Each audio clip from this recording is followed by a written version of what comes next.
This is question 8, and it is all about functions and inverse functions and whatnot. So you can see here we have the function defined as f of x, 2 plus 3x over x, and we have to find the value of a such that the inverse function of a is 5/3. So let's just get that one written out.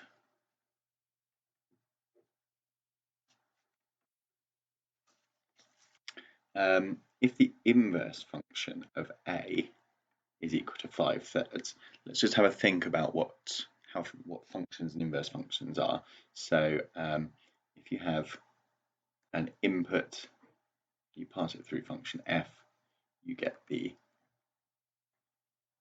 f of x, you get the output. And if you have some sort of input and you work backwards, then you get the inverse function of x.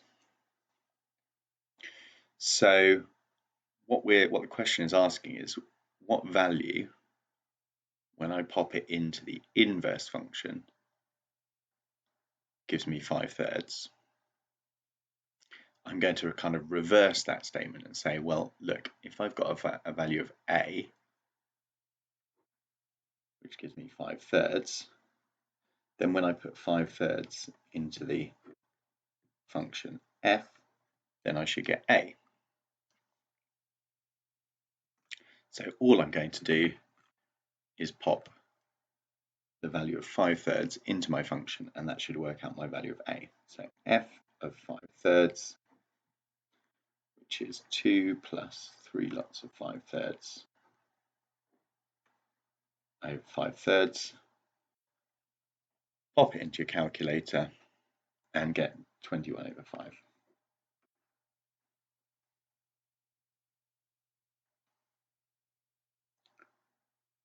Okay, part B says explain why there are no values of x for which f of x is less than 3/2.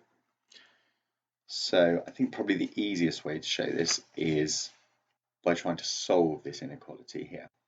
So let's go ahead and try that. F of x has got to be less than 3/2. I'm going to solve this by multiplying both sides by x.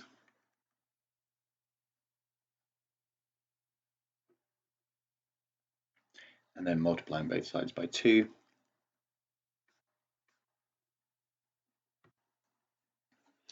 And then subtracting, what am I going to subtract? 3x from both sides and 4 from both sides. So let's take away the 4 first.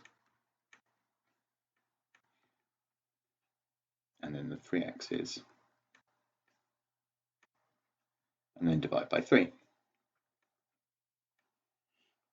Well, it seems that there are some values of x for which this is true, but we must remember that the function f of x was defined for x is greater than 0 only. So the kind of conclusion here is that since f of x is defined for x being greater than 0,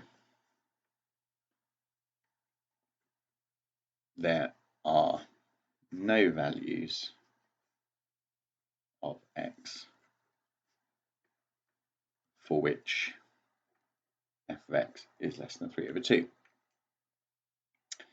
Now, there is just one thing that I did earlier on in my working which we just need to sort of address, and it was this stage here where I multiplied both sides by x.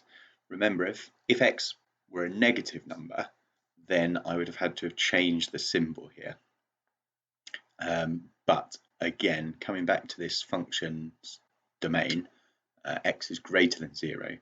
That means that step there was okay because x cannot be a negative number. Right, part C then. Part C says show that f is a decreasing function. So in order for f of x to be a decreasing function,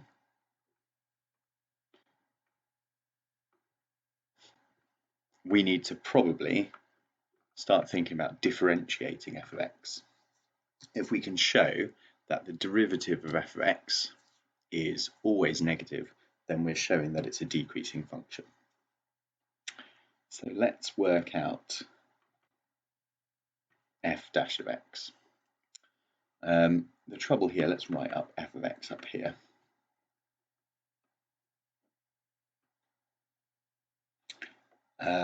What we can do is, I suppose you could think of doing the quotient rule, would be one way of doing this. Another way might be to separate this into two fractions, 2 over x plus 3.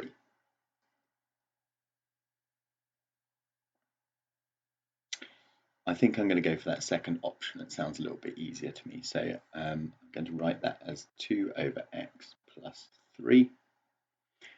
And therefore, when I differentiate it, it might be useful to have it in this form. When I differentiate this, well, the 3 is going to disappear, and 2x to the minus 1 differentiate it by bringing the power down. So it's minus 2 over x squared. How can we show that this is decreasing? Well, once again, we're going to bring in the idea that x has to be greater than 0. Doesn't actually really matter in this case, but let's think about values of x which are greater than 0. So if x was 1, you'd have minus 2 over 1 squared. If x was 2, you'd have minus 2 over 2 squared. Because of the squaring there, this bottom number is always going to be positive.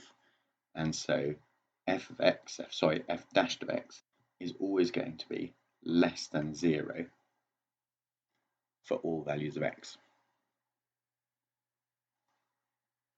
And therefore, we've shown that this is a decreasing function because the gradient is negative for all values of x, and therefore the graph is going downhill.